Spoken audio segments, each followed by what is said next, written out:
Hi friends, bounce back ఛానల్కి స్వాగతం. గత వీడియోలో మనం భారత రాజ్యాంగం రాజకీయ వ్యవస్థ అనే సబ్జెక్ట్లో ఇండియన్ పాలిటీలో ప్రాథమిక హక్కుల గురించి మనం స్టార్ట్ చేశాము. ప్రాథమిక హక్కులు అనేది కాంపిటేటివ్ ఎగ్జామ్స్లో one of the most important topics అనమాట. సో దీని నుంచి 2 లేదా 3 క్వశ్చన్స్ వచ్చే అవకాశం ఉంటుంది కాబట్టి కొంత చాప్టర్ కూడా పెద్దది కాబట్టి కొంచెం ఎక్కువగా డీప్గా డిస్కస్ చేస్తున్నాము. సో ఫస్ట్ పార్ట్లో వచ్చేసి మనం ఇంట్రడక్షన్ పార్ట్ అంటే ప్రాథమిక హక్కుల గురించి, హక్కులు ఏమున్నాయి అని చెప్పేసి దానికి సంబంధించినటువంటి చారిత్రక నేపథ్యం గురించి ఇవన్నీ తెలుసుకున్నాం. ఇక ఈరోజు ఈ వీడియో ద్వారా హక్కులైనటువంటి సమానత్వపు హక్కు నుంచి కొన్ని హక్కులు ఎలా ఉన్నాయని చెప్పేసి మనము చూస్తాము. అందులో ఉన్న ప్రతి ఇంపార్టెంట్ పాయింట్ని కూడా డిస్కస్ చేస్తాము. ఓకే, సో ఫ్రెండ్స్, హక్కులు అంటే ఏంటివి అవన్నీ చూసే ముందు ఒక చిన్న రిక్వెస్ట్. సో వీడియోని లైక్ చేయండి ఖచ్చితంగా. అదేవిధంగా వీడియో మొత్తం చూడండి, పూర్తిగా చూస్తేనే మీకు క్లాస్ అర్థమవుతుంది. తర్వాత నచ్చితే షేర్ చేయండి మిత్రులకు, ఛానల్ని సబ్స్క్రైబ్ చేసుకోండి. ఓకే, మొదటిది వచ్చేసి సమానత్వపు హక్కు. ఓకే, ప్రాథమిక హక్కులలో మొదటిది సమానత్వపు హక్కు, రైట్ టు ఈక్వలిటీ అని చెప్పేసి అంటాము. రైట్ టు ఈక్వలిటీ ఆర్టికల్స్ వచ్చేసి 14 నుంచి 18, 14th ఆర్టికల్ నుంచి 18th ఆర్టికల్ వరకు మనకు ఈ సమానత్వపు హక్కు గురించి మాట్లాడతాయి. Okay, articles from 14th to 18th deal with right to equality. Okay, so article 14 గురించి చూద్దాం. ఆర్టికల్ 14 మొదటిది, దీనికి సంబంధించి సమానత్వం విషయంలో జాతి, మతము, కులము, లింగము, ప్రాంతము పేరిట వివక్షత చూపరాదు. అంటే ఎవరిని కూడా based on caste, religion, race, gender and place of birth, so వాటి పేరు మీదట డిస్క్రిమినేషన్ అనేది ఉండకూడదు అని చెప్పేసి అంటది. సో ఇది వచ్చేసి దీనికి సంబంధించిన మొదటి పాయింట్. నెక్స్ట్, ఇక ఈ అంశంలో మనకు ప్రధానంగా కనబడేది సమన్యాయ పాలన సిద్ధాంతం. ఓకే, రూల్ ఆఫ్ లా అంటాము. సమన్యాయ పాలన అంటే సమానంగా న్యాయం జరగాలి అందరికీ అని చెప్పేసి.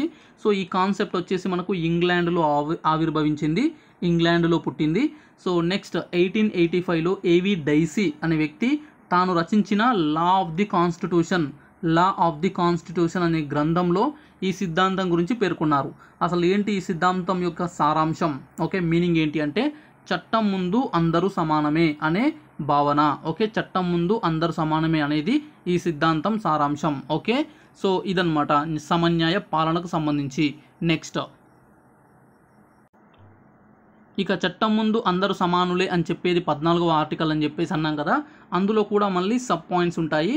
So sub articles, article 14A. Article 14A ఏం చెప్తుందంటే చట్టం ముందు అందరూ సమానమే, చట్టం ముందు అందరూ సమానమే, all are the equal before the law అని చెప్పేసి అంటాము. సో దీనిని మనం ఇంగ్లాండ్ నుంచి గ్రహించాము. Next, article 14B. Article 14B చట్టం చేత సమాన రక్షణ, equal protection by the law అని చెప్పేసి అంటాము. చట్టం చేత అందరికీ కూడా సమానమైన రక్షణ కల్పించాలి. ఓకే, దీనిని మనం USA అమెరికా నుండి గ్రహించాము. దీని ప్రకారం ఏంటంటే దీని ప్రకారం సమానులలో మాత్రమే సమానత్వం, అసమానులలో సమానత్వం వర్తించదు.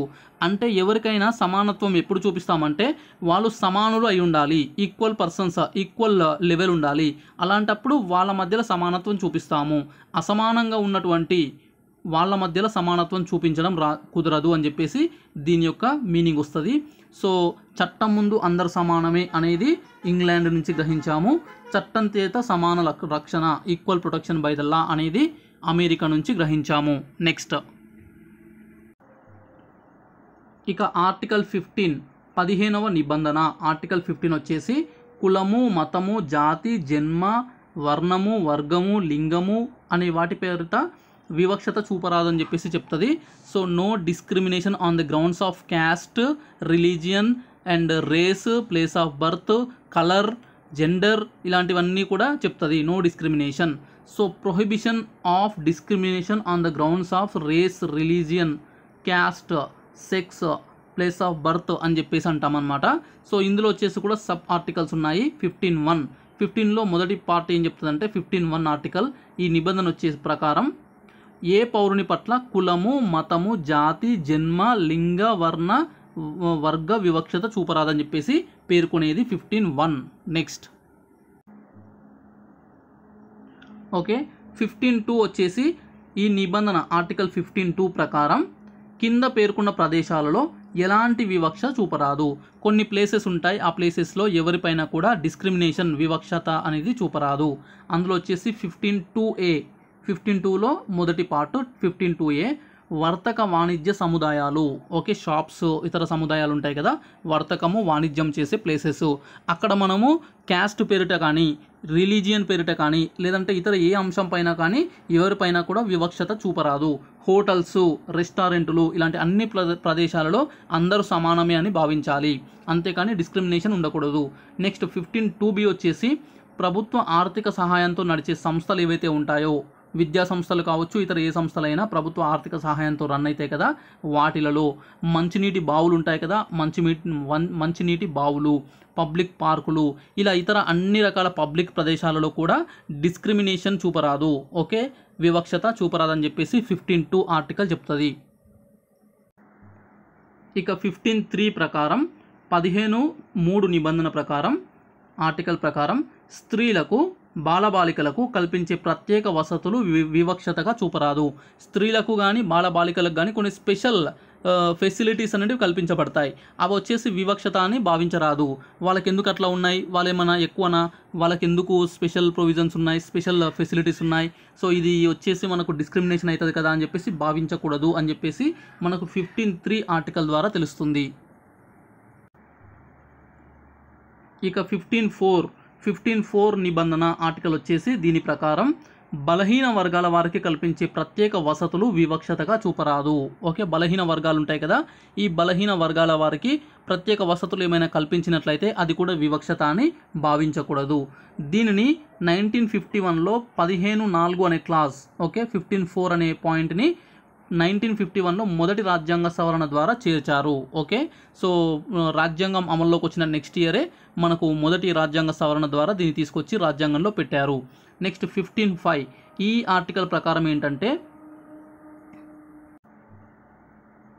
వెనకబడిన వర్గాల వారికి అంటే ఓబీసీలు ఉంటారు కదా, సో వెనకబడిన వర్గాల వారికి ప్రభుత్వ ప్రైవేటు విద్యా సంస్థల్లో రిజర్వేషన్లు కల్పించడం అనేది వివక్షత కాదు.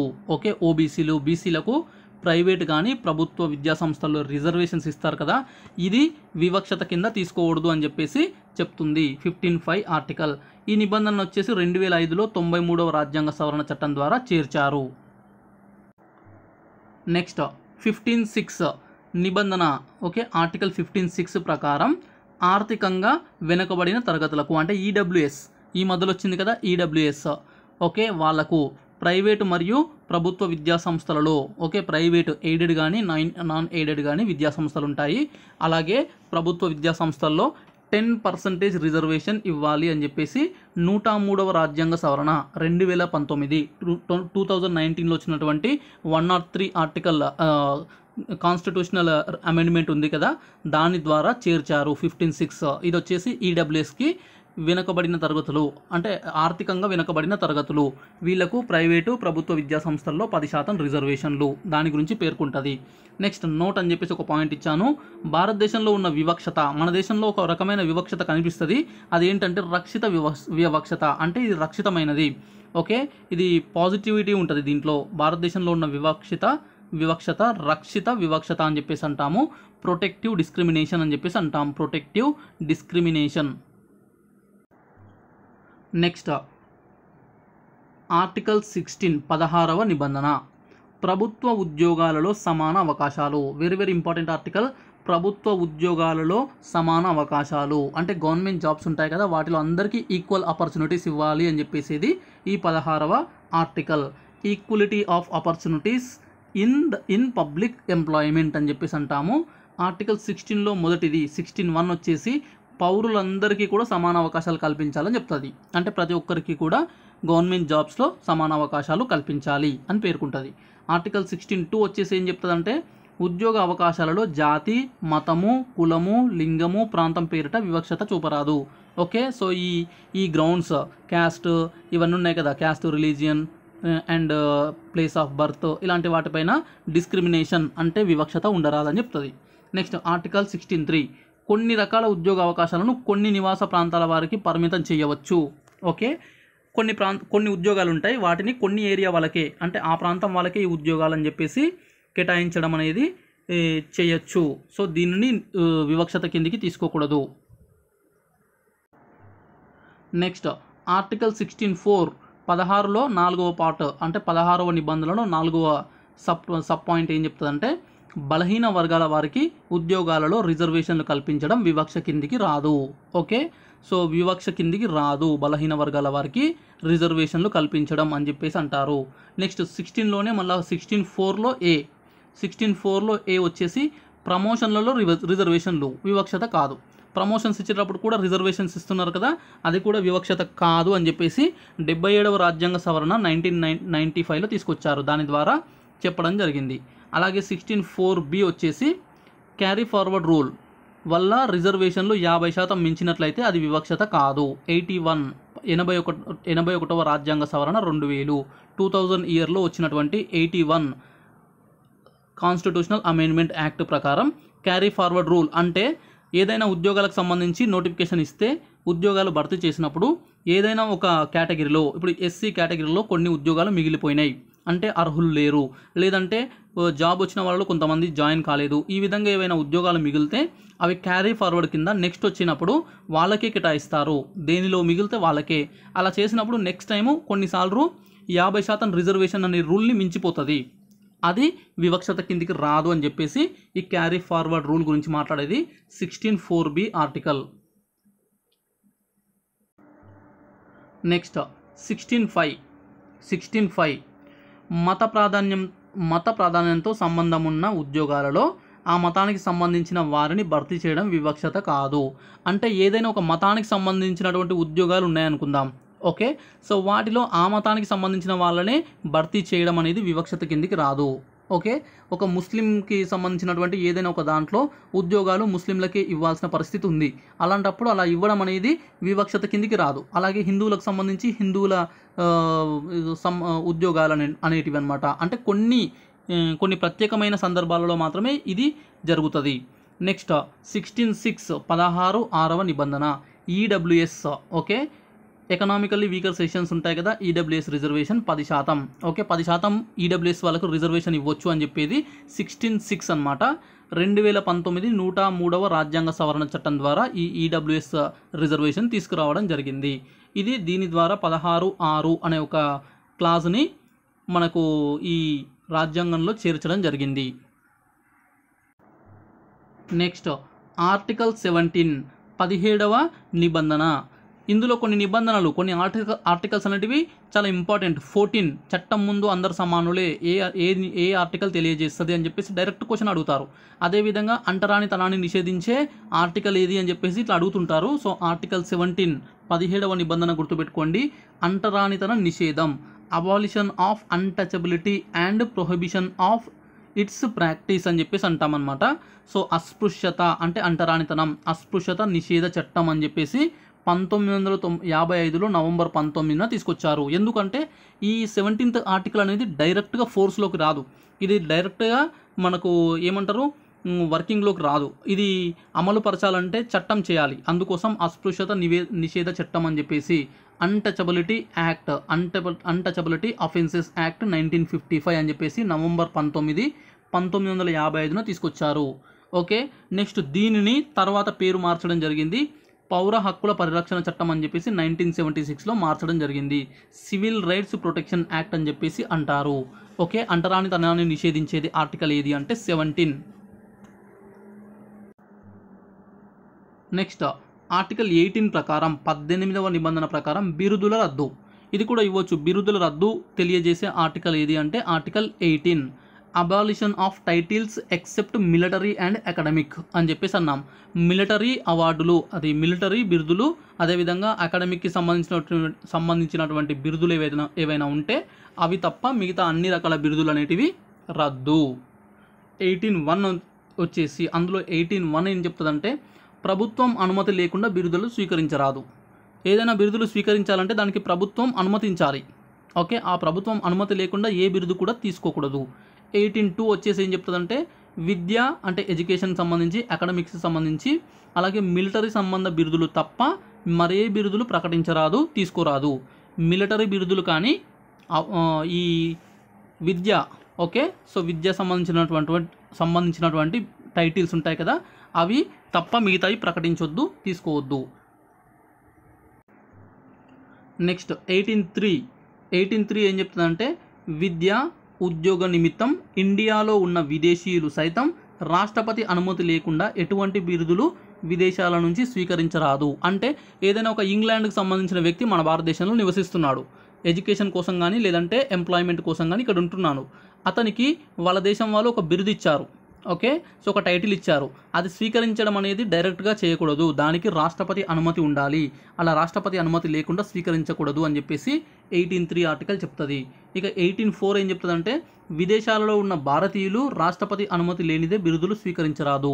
విదేశాలలో కూడా ఎవరైనా ఉంటే వాళ్ళకి ఏమైనా బిరుదులు టైటిల్స్ ఇస్తే అవి కూడా మన రాష్ట్రపతి అనుమతి తీసుకున్న తర్వాతనే స్వీకరించాలి. ఓకే, నెక్స్ట్ బ్రిటిష్ కాలంలోని బిరుదులు నిషేధించబడ్డాయి.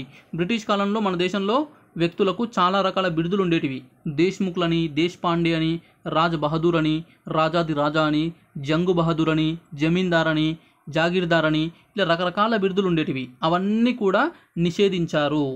ఓకే, అవన్నీ కూడా తీసివేయబడ్డాయి ఈ 18వ ఆర్టికల్ ప్రకారం. ఓకే, సో ఇంతసేపు వాటి గురించి తెలుసుకున్నాం కదా. ఇక నెక్స్ట్ స్వేచ్ఛ స్వాతంత్రపు హక్కు అని చెప్పేసి అంటాం, రైట్ టు ఫ్రీడమ్. ఇంతకుముందుకు రైట్ టు ఈక్వలిటీ, సమానత్వపు హక్కు చూసాము. ఇప్పుడు స్వేచ్ఛ స్వాతంత్రపు హక్కు అంటాము. ఆర్టికల్స్ 19 నుంచి 22 వరకు ఉంటాయి. 19 to 22 articles deal with right to freedom. Next ఈ హక్కులను భారత రాజ్యాంగానికి ఆత్మ, ఓకే, ఈ హక్కును స్వేచ్ఛ స్వాతంత్రపు హక్కును భారత రాజ్యాంగానికి ఆత్మ అని చెప్పేసి ఎవరంటారంటే సిక్రీ ఎవరంటే మాజీ ఈ సుప్రీంకోర్టు ప్రధాన న్యాయమూర్తి సిక్రీ అనే వ్యక్తి భారత రాజ్యాంగానికి ఆత్మ ఏది, సోల్ ఆఫ్ ద కాన్స్టిట్యూషన్ అంటే ఏది అంటే స్వేచ్ఛ స్వాతంత్రపు హక్కు అని చెప్పేసి అంటాడు. ఓకే, సో ఈ స్వేచ్ఛ స్వాతంత్రపు హక్కులో మనకు కొన్ని ఆర్టికల్స్ ఇంపార్టెంట్ ఉంటాయి, అవి చూద్దాం. Article 19 very very important. Article 19 19వ నిబంధన. ఈ నిబంధన 6 స్వాతంత్రాలను ప్రసాదిస్తుంది. ఓకే, ఈ నిబంధన 6 స్వాతంత్రాలను ప్రసాదిస్తుంది. వాస్తవానికి 7, రాజ్యాంగంలో మొదట 7 ఉండేటివి. 1978లో 44వ రాజ్యాంగ సవరణ ద్వారా ఆస్తికి సంబంధించిన స్వేచ్ఛను తొలగించారు.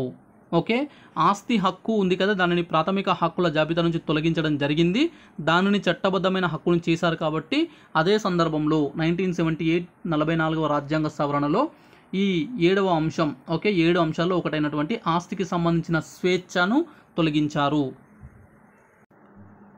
ఇక ఈ 19 ఆర్టికల్ ప్రకారం చాలా అంశాలు మనం చూస్తాము స్వేచ్ఛకు సంబంధించి. 19(1) అందులో కూడా freedom of speech and expression, భావ ప్రకటన స్వేచ్ఛ అని చెప్పేసి అంటాము. Freedom of speech and expression, ప్రతి పౌరుడు తన భావాలను తెలపడం, ఇతరుల భావాలను తెలుసుకోవడం. ప్రతి ఒక్కరు కూడా మన వ్యూస్ ఉంటాయి కదా, మన ఒపీనియన్స్, మన వ్యూస్ అనేటివి తెలియజేయచ్చు. అలాగే ఇతరుల భావాలను, ఇతరుల యొక్క వ్యూస్ని, వాళ్ళ యొక్క ఒపీనియన్ని, వాళ్ళ యొక్క థాట్స్ని మనం కూడా తెలుసుకోవచ్చు. నెక్స్ట్ పత్రికా స్వేచ్ఛ, పత్రికలకు సంబంధించినటువంటి స్వేచ్ఛ అనేది ఉంటుంది కదా, అది ఎక్కడి నుంచి వచ్చిందంటే 19 ఆర్టికల్లో, ఓకే, 19(1)లో. నెక్స్ట్ వాణిజ్య ప్రకటనలు, అంటే మనకు అడ్వర్టైజ్మెంట్స్ ఉంటాయి కదా, కమర్షియల్ అడ్వర్టైజ్మెంట్స్, అది కూడా వీటి కిందికి వస్తుంది. టెలిఫోన్ సంభాషణ ట్యాప్ చేయడం నిషేధం, అంటే టెలిఫోన్లో మాట్లాడడం, ఇప్పుడు సెల్ ఫోన్లు, మొబైల్ ఫోన్స్లో మాట్లాడేటప్పుడు ఇద్దరి మధ్యలో సంభాషణని ట్యాప్ చేయడం అనేది కూడా నిషేధం, అది తప్పు అని చెప్పేసి, ఇది ఒక స్వేచ్ఛకు భంగం కలుగుతుందని చెప్పేసి ఇందులో ఉంటుంది. నెక్స్ట్ వార్తాపత్రికలు, టీవీ, రేడియో ప్రసారాలు ఉంటాయి కదా, అవన్నీ కూడా ఈ స్వేచ్ఛ కిందికి వస్తాయి, భావ ప్రకటన స్వేచ్ఛ కిందికి. నెక్స్ట్ ప్రభుత్వ కార్యకలాపాలు తెలుసుకోవడం, అంటే ప్రభుత్వం ఏం చేస్తుంది, గవర్నమెంట్ యాక్టివిటీస్ ఉన్నాయి కదా, అవి తెలుసుకోవడం కూడా. రాజకీయ పార్టీ లేదా వ్యవస్థ ద్వారా బంధులు నిషేధం, రాజకీయ పార్టీలు లేదా వ్యవస్థల ద్వారా బంధులు పెట్టడం, బంధులు చేయడం అనేది కూడా నిషేధించబడుతుంది. నెక్స్ట్ మౌనంగా ఉండే స్వేచ్ఛ, ఓకే, మౌనంగా సైలెన్స్, ఫ్రీడమ్ ఆఫ్ సైలెన్స్ అని చెప్పేసి అంటాం, అది కూడా ప్రసాదించబడుతుంది. నెక్స్ట్ వార్తాపత్రికలకు ప్రీ సెన్సార్ నిషేధం, వార్తాపత్రికలలో ముందు సెన్సార్ చేయడం అనేది కూడా నిషేధము. నెక్స్ట్ నిరసన లేదా ప్రదర్శన చేయవచ్చు కానీ సమ్మె కాదు. Very very important. నిరసన తెలుపొచ్చు, ఏదైనా ప్రదర్శన చేయొచ్చు కానీ సమ్మె చేయకూడదు, స్ట్రైక్ చేయకూడదు. ఓకే, గుర్తుపెట్టుకోండి, స్ట్రైక్ చేయకూడదు కానీ నిరసన తెలుపొచ్చు, ప్రదర్శనలు చేయొచ్చు. సో ఈ మధ్యలో అగ్నిపత్ అని చెప్పేసి ఒక స్కీమ్కి సంబంధించి ఒక పెద్ద ఇష్యూ జరుగుతుంది. దేశవ్యాప్తంగా కూడా సంచలనంగా ఉన్నటువంటి ప్రధానమైనటువంటి అంశం. దీనిలో మనకు బీహారు, మన తెలంగాణ రాష్ట్రం, ఇతర అన్ని ప్రదేశాల్లో ఈ ప్రభుత్వ ఆస్తులపైన దాడి చేయడం ఈ అభ్యర్థులు. ఓకే, సో సికింద్రాబాద్లో జరిగిన సంఘటనలు ఇవన్నీ కూడా జరుగుతున్నాయి. సో అవి కూడా వీటి కింద నేరం కిందకి వస్తుంది. ఎందుకంటే సమ్మె చేయకూడదు, నిరసన లేదా ప్రదర్శన చేయవచ్చు, అందుకే అరెస్టులు చేస్తున్నారు. సో వాళ్ళని అరెస్టు చేయడం అనేది ఎట్లా వస్తుంది అని అంటే, వాళ్ళకున్న రైట్స్ ఏంటి అంటే అరెస్టు చేయడం అనేది ఈ స్వేచ్ఛలో భంగం కలిగిస్తున్నారు కాబట్టి. ఓకే, అయితే ఈ స్వేచ్ఛలు ఉన్నాయి కదా, ఈ ఇచ్చినటువంటి స్వేచ్ఛలకు రాజ్యం అంటే దేశం కొన్ని రీజనబుల్ రిస్ట్రిక్షన్స్ దేశ సమగ్రత, ఐక్యత, రక్షణ కోసం విధించవచ్చు. అంటే ఈ ఫ్రీడమ్ ఓకే, ఈ ఫ్రీడమ్ ఉంది కదా, ఈ స్వేచ్ఛ ఉంది కదా, వాటిపైన కొన్ని రిస్ట్రిక్షన్స్ పెడుతుంది కూడా. నెక్స్ట్ ఆర్టికల్ 19(1)(b) ప్రకారం ఏంటంటే ఫ్రీడమ్ ఆఫ్ అసెంబ్లీ, సభలు సమావేశాలు ఏర్పాటు చేసుకోవచ్చు. ఓకే, సభలు సమావేశాలు శాంతియుతంగా ఎలాంటి ఆయుధాలు ధరించకుండా జరుపుకునే స్వేచ్ఛ అనేది ప్రతి పౌరునికి కలదు. ఓకే, ఎక్కడైనా మీటింగ్స్, సభలు, సమావేశాలు శాంతియుతంగా జరుపుకోవచ్చు, ఆ స్వేచ్ఛ ఉంది. కానీ అక్కడ మనం ఎలాంటి ఆయుధాలు కానీ ఎలాంటి గొడవలు కానీ చేయకుండా చేసుకోవాల్సి ఉంటుంది. ఓకే, ఆయుధాలు ధరించకుండా జరిపే మీటింగ్స్ పెట్టుకునే స్వేచ్ఛ ఉందన్నాం కదా. అయితే సిక్కులలో వీళ్ళకు మతాచారం ప్రకారం వాళ్ళు కృపాణం అంటే ఒక చిన్న కత్తి ధరిస్తారు. సో అది వాళ్ళ మతాచారం కాబట్టి దానిని మినహాయించారు. సో దానిని యాక్సెప్ట్ చేస్తారు. నెక్స్ట్ జాతి, ఓకే, లేదా రాజ్యం ఉంది కదా, రాజ్యం యొక్క సార్వభౌమాధికారం, ఐక్యత, సమగ్రత, రక్షణ పేరిట కొన్ని ఆంక్షలు విధించవచ్చు. వీటిపైన కూడా కొన్ని రిస్ట్రిక్షన్స్ పెట్టే అధికారం ఉంది. నెక్స్ట్ ఆర్టికల్ 19(1)(c) 19(1)లో సి అన్నమాట, సంస్థల ఏర్పాటు, ఫ్రీడమ్ ఆఫ్ అసోసియేషన్, సంస్థలను ఏర్పాటు చేసుకోవచ్చు. సామాజిక, ఆర్థిక, రాజకీయ అభివృద్ధి కోసం ప్రతి పౌరుడు సంస్థలు కానీ, యూనియన్లు కానీ, సహకార సంఘాలు కానీ ఏర్పాటు చేసుకోవచ్చు. ఓకే, అయితే దేశ సార్వభౌమాధికారం, సమగ్రత, సౌభ్రాతృత్వం, శాంతి భద్రత, నైతిక విలువలు దృష్టిలో కొన్ని అంశాలు కలవు. ఓకే, దేశం యొక్క ఈ సార్వభౌమాధికారం ఉంటుంది కదా, సావర్నిటీ, అలాగే ఇంటిగ్రిటీ, ఫ్రెటర్నిటీ అండ్ శాంతి భద్రతలు. ఓకే, సో ఇవన్నిటిని వాటి బేస్డ్గా కొన్ని రిస్ట్రిక్షన్స్ పెట్టవచ్చు. నెక్స్ట్ అలాంటి వాటిలో కొన్ని ఎగ్జాంపుల్స్ ఏంటంటే మిలిటరీలు ఉంటారు కదా, వీళ్ళు ఇలాంటి సంస్థలు, సంఘాలు ఏర్పాటు చేసుకోవడానికి లేదు. దొంగలు కూడా సంఘాలు, ఇలాంటి సంస్థలు ఏర్పాటు చేసుకోవడానికి లేదు. అందుకే ఎక్కడైనా మనం చూస్తామా, ఈ దొంగల యొక్క సంఘం, దొంగల యూనియన్ యొక్క రాష్ట్ర అధ్యక్షుడు, ఇలాంటివి చూస్తామా? చూడం. నెక్స్ట్ తాగుబోతు సంఘాలు ఇలాంటివి కూడా ఉండవు. ఓకే, నెక్స్ట్ వ్యభిచారులు, ప్రాస్టిట్యూషన్స్ ఉంటారు కదా, వీళ్ళు కూడా, సో వ్యభిచారులు ఉంటారు కదా, వాళ్ళు కూడా సంఘాలను ఏర్పాటు చేసుకోవడం, సంస్థలను స్థాపించుకోవడం, అంటే వాళ్ళ వ్యవహారాలకు సంబంధించి. సో ఇవన్నీ కూడా నిషేధించబడతాయి. నెక్స్ట్ 19(1)(d) సంచార స్వేచ్ఛ, ఫ్రీడమ్ ఆఫ్ మూమెంట్, ప్రతి పౌరుడు దేశంలో ఎక్కడైనా సంచరించవచ్చు. ఓకే, సో ఇది మన రాజ్యాంగంలో ఉన్నటువంటి వాటిలో ఒక ఇంపార్టెంట్ పాయింట్. ఎందుకంటే ఎక్కడైనా సంచరించకుండా కొన్ని ప్రాంతాలలో మాత్రమే, తెలంగాణ వాళ్ళు ఆంధ్రాకి వెళ్ళకూడదు, కర్ణాటక వాళ్ళు తమిళనాడు వెళ్ళకూడదు అని చెప్పేసి ఇట్లా రెస్ట్రిక్షన్స్ ఉంటే మన దేశం ఒకటే దేశం అనే ఐక్యత అనేది పోతుంది. అందుకే ఎక్కడైనా సంచరించవచ్చు అనే నిబంధన వల్ల మన దేశం అనేది అందరిది, మొత్తం దేశం అంతా ఒకటే అనే విధంగా ఫీలింగ్ అనేది మనకు వస్తుంది. సో అయితే కొన్ని రిస్ట్రిక్షన్స్ కూడా ఉన్నాయి. 1/70 యాక్ట్ అని ఒకటి ఉంటుంది గిరిజన ప్రాంతాలకు సంబంధించి. అది అమల్లో ఉన్నటువంటి ప్రాంతాలు, ఈశాన్య భారతదేశంలో కొండ ప్రాంతాలు, అలాంటి వాటిలో సంచరించడానికి కొన్ని ఆంక్షలు కలవు, కొన్ని రిస్ట్రిక్షన్స్ ఉన్నాయి. ఇంతకుముందు జమ్మూ కాశ్మీర్ కూడా ఉండే, అయితే జమ్మూ కాశ్మీర్ యొక్క ప్రత్యేక ప్రతిపత్తి, ఓకే, స్పెషల్ స్టేటస్ ఉంటుంది కదా, అదంతా కూడా తీసివేసినారు కాబట్టి ఇప్పుడు అది మినహాయించబడుతుంది. నెక్స్ట్ ప్రజా ఆరోగ్యం, పబ్లిక్ మోరల్స్, ఓకే, ప్రజల యొక్క నైతిక విలువలు, అదేవిధంగా ప్రజా ఆరోగ్యం దృష్ట్యా ఈ అంశం పైన ప్రాస్టిట్యూట్స్ ఓకే సంచరించే స్వేచ్ఛపై ఆంక్షలు కలవు. ఓకే వ్యభిచారులు సంచరించడం అనేది వాళ్ళపైన కొన్ని రిస్ట్రిక్షన్స్ ఉంటాయి, ఎందుకంటే ప్రజా ఆరోగ్యం అదేవిధంగా పబ్లిక్ మోరల్స్ అనేటివి దెబ్బతింటాయి కాబట్టి. ఇక బాంబే హైకోర్టు ఏం చెప్తుందంటే ఎయిడ్స్ వ్యాధిగ్రస్తులు ఉంటారు కదా, వాళ్ళ సంచార స్వేచ్ఛ పైన కూడా ఆంక్షలు విధించవచ్చు అని విధించింది. So Bombay high court. Next 19(1)E okay 19(1)E ప్రకారం స్థిర నివాసం. యాక్చువల్లీ ఈ 19(1)A 1B 1C 1D ఇవన్నీ గుర్తుపెట్టుకోవాలంటే అవసరం లేదు. 19 ఆర్టికల్ దేనికి సంబంధించి అని అంటే 6 రకాల స్వేచ్ఛలకు సంబంధించి అని గుర్తుపెట్టుకొని సరిపోతుంది. ఇవన్నీ కూడా చెప్తున్నాను కాకపోతే. సో స్థిర నివాసం, ఫ్రీడమ్ ఆఫ్ రెసిడెన్సీ అంటాము. ప్రతి పౌరుడు దేశంలో ఎక్కడైనా స్థిర నివాసం ఏర్పరచుకోవచ్చు. ఓకే దేశం మొత్తంలో నువ్వు ఎక్కడికైనా వెళ్ళొచ్చు, ఎక్కడైనా తిరగొచ్చు, అలాగే ఎక్కడైనా టెంపరీగా అయినా సరే, లేదంటే రెంట్ తీసుకొని కానీ, లేదంటే ఇల్లు కట్టుకొని కానీ, ఏ విధంగా అయినా సరే టెంపరీగా అయినా ఉండొచ్చు, పర్మనెంట్గా అక్కడ సెటిల్ కూడా అవ్వచ్చు. ఓకే సో దీని ముందున్నటువంటి ఫ్రీడమ్ ఆఫ్ మూమెంట్ ఉంది కదా, దానికి ఫ్రీడమ్ ఆఫ్ రెసిడెన్సీ ఈ రెండు కూడా దాదాపు కొంత ఓవర్లాప్ అవుతాయి. ఓకే తిరగొచ్చు, ఉండొచ్చు. సో ప్రతి పౌరుడు కూడా దేశంలో ఎక్కడైనా స్థిర నివాసం ఏర్పరచుకోవచ్చు. అయితే ఈశాన్య రాష్ట్రాలలో అదేవిధంగా 1/70 యాక్ట్ అమల్లో ఉన్న ప్రాంతాల్లో షెడ్యూల్డ్ ట్రైబ్స్ ఉంటారు కదా, ఆ ఏరియాల్లో ఆంక్షలు కలవు. ఎందుకున్నాయి ఈ ఆంక్షలు? తిరగడం కానీ అక్కడ, లేదంటే అక్కడ నివసించడం కానీ, స్థిర నివాసం ఏర్పరచుకోవడం ఎందుకు ఇట్లా ఆంక్షలు పెట్టినారంటే, సో షెడ్యూల్డ్ ట్రైబ్స్ ఈ తెగలు ఉంటారు కదా, ఈ తెగలు వాళ్ళు ఉన్న దగ్గర వాళ్ళ కల్చర్ దెబ్బతింటుంది, వాళ్ళ యొక్క లిపి కానీ, వాళ్ళ యొక్క భాషలు కానీ దెబ్బతింటాయి, అలాగే వాళ్ళ యొక్క ఆస్తులు కూడా ధ్వంసం అవుతాయి, దెబ్బతింటాయి. ఇలాంటి కారణాలతోన వాటిని రక్షించే భాగంలో ఇవన్నీ కూడా ఆంక్షలు పెట్టారు. నెక్స్ట్ సుప్రీంకోర్టు కొన్ని ప్రాంతాల్లో కొన్ని రకాల వ్యక్తులు అనగా వ్యభిచారులు, అలాగే హ్యాబిచువల్ అఫెండర్స్ అంటే అలవాటుగా నేరాలు చేసే వాళ్ళు ఉంటారు కదా, వాళ్ళపైన ఆంక్షలు విధించింది. అంటే ఈ ప్రదేశాలలో మీరు తిరగకూడదు అని చెప్పేసి, మీరు నివసించకూడదు, స్థిర నివాసం ఏర్పరచుకోకూడదు అని చెప్పేసి వాళ్లకు ఆంక్షలు విధించడం జరిగింది. నెక్స్ట్ 19(1)F ఓకే ప్రతి పౌరునికి ఆస్తిని సంపాదించుకోవడం, అనుభవించడం, దాన్ని అన్యాక్రాంతం అంటే అమ్ముకోవడం, ఇతరులకు చేయడం అనేది స్వేచ్ఛ కలదు. అయితే దీనిని 1978 44వ రాజ్యాంగ సవరణ ద్వారా తొలగించారు. ఓకే మొదట్లో ఉండేది 7 స్వేచ్ఛల్లో ఇదొకటి, అయితే ప్రస్తుతం 6 ఉన్నాయి, ఇది తొలగించబడింది. ఓకే ఇప్పుడు లేదు.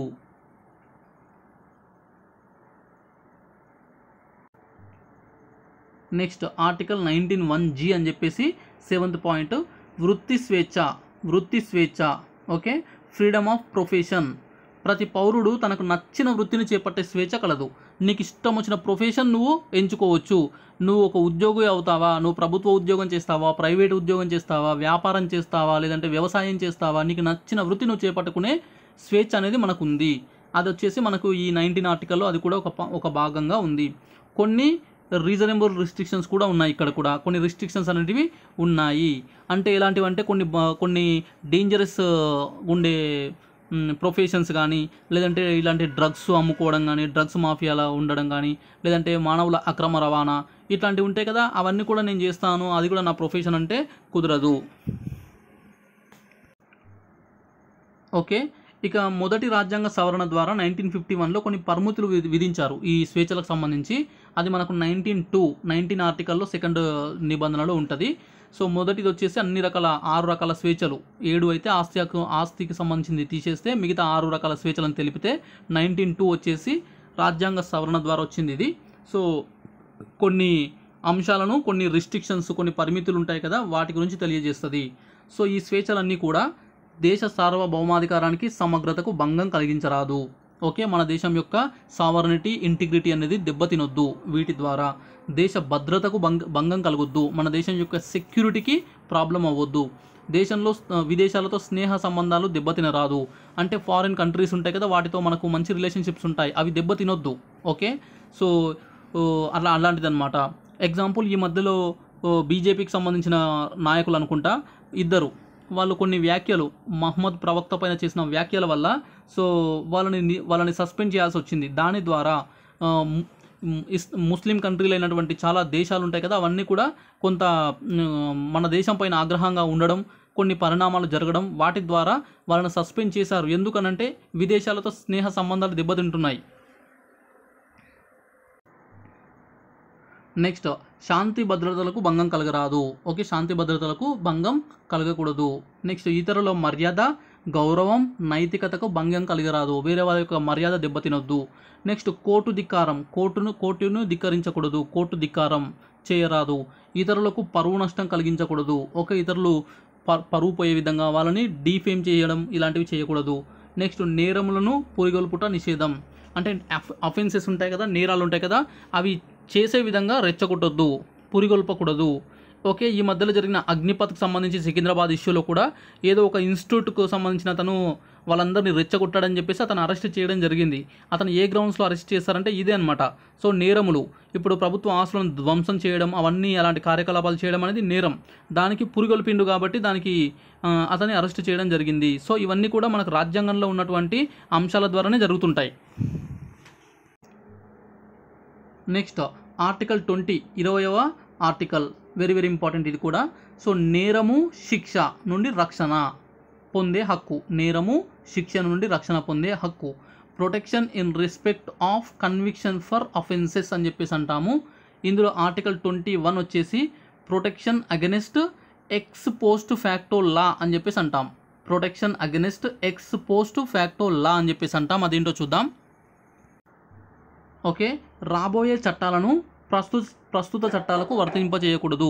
ఏదైనా ఒక నేరానికి సంబంధించి ఏదైనా ఒక శిక్ష వేసే క్రమంలో భవిష్యత్తులో రాబోయే చట్టాలకు సంబంధించి ఇప్పుడే ఇంప్లిమెంట్ చేస్తాను, ఇప్పుడున్న చట్టాలకు వర్తింపజేస్తానంటే కుదరదు. ఓకే, నెక్స్ట్ చట్టం ఉల్లంఘించనిదే ఏ వ్యక్తిని శిక్షించకూడదు. ఒక చట్టాలను ఉల్లంఘిస్తేనే శిక్షించాలి, లేదంటే ఎవరిని కూడా శిక్షించొద్దు అని చెప్పేసి ఇది చెప్తుంది. నెక్స్ట్ చట్టంలో నిర్దేశించిన దానికన్నా ఎక్కువ శిక్ష విధించరాదు. ఒక నేరానికి ఎంతైతే శిక్ష విధించాలో అంతే శిక్ష విధించాలి తప్ప ఎక్కువ శిక్ష విధించకూడదు అని చెప్పేది కూడా ఇదే అనమాట. ఆర్టికల్ 21. ఇక ఆర్టికల్ 21 అంటే 21 కాదు, ఆర్టికల్ 20లో 1 అనమాట. నెక్స్ట్ ఆర్టికల్ 20, 20లో సెకండ్ 1 వచ్చేసి ఏం చెప్తుంది అంటే double jeopardy. Very very important ఇది కూడా, double jeopardy. Okay, double jeopardy. ఒక వ్యక్తిని ఒకే నేరానికి ఒకసారి కంటే ఎక్కువ సార్లు శిక్షించరాదు. ఏదైనా ఒక తప్పు చేస్తే, ఏదో ఒక నేరం చేస్తే దానికి ఒకటేసారి శిక్షించాలి, అంతేగాని మళ్ళీ శిక్షించకూడదు. No person shall be prosecuted and punished for the same offence more than once అని చెప్పేసి ఉంటుంది. ఓకే, ఇక ఆర్టికల్ 20లో 3వ క్లాస్ ఏం చెప్తుందంటే ఆర్టికల్ 20 అందులో 3 ప్రొటెక్షన్ అగెనిస్ట్ సెల్ఫ్ ఇంక్రిమినేషన్ అని చెప్పేసి అంటారు. ఒక వ్యక్తిని తనకు తానుగా వ్యతిరేకంగా సాక్ష్యం చెప్పమని బలవంతం చేయకూడదు. నీకు నువ్వే సాక్ష్యం చెప్పుకో, నీకు నువ్వే ఆపోజిట్గా మాట్లాడుకో, సాక్ష్యం చెప్పు అని చెప్పేసి బలవంతం చేయడం అనేది నిషేధం. ఇంకోటి నార్కో అనాలిసిస్ టెస్టులు కూడా బలవంతంగా చేస్తున్నారు, ఇది కూడా నిషేధించబడింది, రద్దు చేయబడింది. నార్కో అనాలిసిస్ టెస్టులు కూడా చేయకూడదు. ఓకే, నెక్స్ట్ ఆర్టికల్ 21, ఆర్టికల్ 21 జీవించే హక్కు, రైట్ టు లివ్ అంటాము, జీవించే హక్కు. Protection of life and personal Liberty. Okay, జీవితానికి రక్షణ, జీవించడానికి రక్షణ, అదేవిధంగా వ్యక్తిగత స్వేచ్ఛ అన్నమాట. సో జీవించే హక్కు. చట్టం నిర్ధారించిన పద్ధతిలో తప్ప మరే విధంగా ఒక వ్యక్తి ప్రాణానికి హాని తలపెట్టకూడదు. ఓకే, లాలో ఉన్నటువంటిది, చట్టంలో ఉన్నటువంటిది, యాక్ట్లో ఉన్నటువంటి కొన్ని పద్ధతి ఉంటుంది, ప్రొసీజర్ ఉంటుంది. ఆ ప్రొసీజర్ తప్ప మరే విధంగా కూడా ఒక వ్యక్తి ప్రాణానికి హాని తలపెట్టకూడదు. ఓకే, నెక్స్ట్ చట్టం నిర్ధారించిన పద్ధతి అనే అంశాన్ని మనం జపాన్ నుండి తీసుకోవడం జరిగింది. జపాన్ నుంచి ఈ చట్టం నిర్ధారించిన పద్ధతి అనే కాన్సెప్ట్ని తీసుకున్నాము. సో ఆ చట్టం నిర్ధారించిన పద్ధతి తప్ప మరే విధంగా ఒక వ్యక్తి ప్రాణానికి హాని తలపెట్టకూడదు అని చెప్పేది ఆర్టికల్ 21. ఇక ఆర్టికల్ 20, 21 ఈ రెండు ఆర్టికల్ వచ్చేసి దేశంలో అత్యవసర పరిస్థితి ఉన్న సమయంలో కూడా రద్దు కావు. మిగతా ఫండమెంటల్ రైట్స్ అనేవి టెంపరీగా రద్దు అవుతాయి, కానీ ఈ ఆర్టికల్ 20, 21 కింద ఉన్న అంశాలు మాత్రం రద్దు కావు. ఇది కూడా చాలాసార్లు క్వశ్చన్లో అడిగారు. నెక్స్ట్ ఆర్టికల్ 22, 22వ నిబంధన నిర్బంధ నివారణ హక్కు. నిర్బంధించడం, బంధించడం, అరెస్ట్ చేయడం, దాన్ని నివారించే హక్కు అన్నమాట. So protection against arrest and detention అని చెప్పేసి అంటాము. సో 22, ఆర్టికల్ 22 దీని గురించి చెప్తుంది. అందులో మొదటి క్లాస్ వచ్చేసి అరెస్టులకు గల కారణాలు తెలపాలి. ఎవరినైనా అరెస్ట్ చేసేటప్పుడు ఎందుకు అరెస్ట్ చేస్తున్నారో కారణాలు తెలపాలి. తన వాదనను వినిపించుకునే అవకాశం కూడా కల్పించాలి. ఓకే, పౌరునికి అరెస్టు చేయబడే వ్యక్తికి తన వాదనను వినిపించుకునే అవకాశం కల్పించాలి. అరెస్టు ఎందుకు చేస్తున్నారో చెప్పాలి. డైరెక్ట్గా అరెస్ట్ చేసి తీసుకుపోవడం కాదు. నెక్స్ట్ ఆర్టికల్ 22 22లో 2వ క్లాజ్ వచ్చేసి అరెస్టు చేసిన వ్యక్తిని 24 గంటలలోపు సమీప న్యాయస్థానం ముందు హాజరుపరచాలి. Very very important. ఎవరినైనా అరెస్ట్ చేస్తే 24 అవర్స్ లోపు దగ్గరలో ఉన్నటువంటి ఏ న్యాయస్థానం ఉంటే అందులో హాజరుపరచాలి. ఇక మెజిస్ట్రేట్ ఓకే న్యాయమూర్తి యొక్క అనుమతి లేకుండా ఏ వ్యక్తిని కూడా 24 గంటలకు మించి నిర్బంధించరాదు. అంటే రిమాండ్లోకి తీసుకొని 24 గంటలు అంటే ఒక రోజు కంటే ఎక్కువ రోజులు ఈ మెజిస్ట్రేట్ అనుమతి లేకుండా పెట్టరాదు. నెక్స్ట్ 22లో 3వ క్లాజ్ వచ్చేసి 22వ నిబంధనలో ఇప్పుడు ఇచ్చినటువంటి పై మినహాయింపులు ఉన్నాయి కదా, ఈ ఎగ్జంప్షన్స్ ఉన్నాయి కదా, ఇవన్నీ కింది వారికి వర్తించవు. ఓకే, ఇప్పుడు చెప్పినటువంటి అంశాలు ఎవరికి వర్తించవంటే దేశద్రోహ అభియోగాలు గల వ్యక్తులు. ఎవరైనా వ్యక్తి దేశద్రోహంకి పాల్పడ్డాడు అని చెప్పేసి అతని పైన అఫెన్సెస్ ఉంటాయో, అతను అరెస్ట్ చేస్తారో ఆ వ్యక్తికి ఇవి వర్తించవు. నెక్స్ట్ శత్రు దేశాల పౌరులు. ఓకే, శత్రు దేశాలు ఏవైనా ఉంటే మనకు ఆ దేశ పౌరులకు సంబంధించి. ఓకే, ఇక నిర్బంధ చట్టాల కింద అరెస్ట్ అయిన వాళ్ళు ఉంటారు కదా, వాళ్ళకు సంబంధించి కూడా. నెక్స్ట్ హక్కు వచ్చేసి పీడనాన్ని నిరోధించే హక్కు. 23, 24 ఆర్టికల్స్ అనమాట.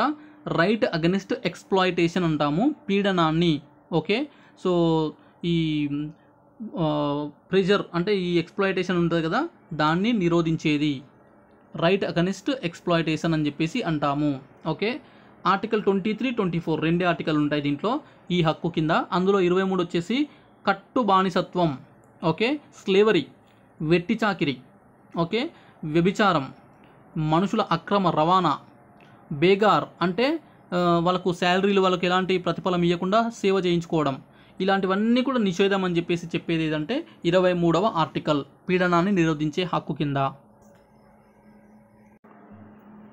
నెక్స్ట్ ఆర్టికల్ 24 24వ ఆర్టికల్ ఏం చెప్తుందంటే 14 సంవత్సరాల లోపు బాలబాలికలను ప్రమాదకరమైన గనులు ఇతర ప్రదేశాలలో పని చేయించుకోవడం నిషేధం. ఓకే, గనులు ఉంటాయి కదా, మైన్స్ కానీ లేదంటే ఇతర డేంజరస్ ప్లేసెస్, డేంజరస్ అవి వృత్తులు ఉంటాయి కదా, పనులు, వాటిలో 14 సంవత్సరాల లోపు బాలబాలికలను కేటాయించడం, వాళ్ళని తీసుకోవడం అనేది నిషేధం. ఓకే, దీనికి అనుబంధంగానే ఒక చట్టం ఉంటుంది, ద చైల్డ్ లేబర్ యాక్ట్ అని చెప్పేసి 1986లో తీసుకొచ్చారు. The child labour prohibition and regulation act అని చెప్పేసి అంటాము. ఓకే, సో ప్రాథమిక హక్కులకు సంబంధించి ఇది 2వ పార్టు. యాక్చువల్లీ 2 క్లాసెస్లో అయిపోతుంది అనుకున్నాను, కానీ ఇంకా నేను కొంత కంటెంట్ ఎక్కువ ఇస్తున్నాను కాబట్టి ఇంకొక 3rd పార్ట్ కూడా అవుతుంది. మిగతా టాపిక్స్, మిగతా హక్కులు, అలాగే కొన్ని ఇతర అంశాలు కూడా ఇంకొక 3rd పార్ట్లో మనం డిస్కస్ చేద్దాం. అది కూడా వీలైనంత తొందరగా నేను అప్లోడ్ చేస్తాను. సో ఇదంతా కూడా నోట్స్ కూడా మీకు పీడిఎఫ్ ఇస్తాను, డోంట్ వరీ. సో తీసుకొని మీరు ప్రిపేర్ అవ్వండి. ఓకే, చూస్తూనే ఉండండి bounce back channel. Thank you so much.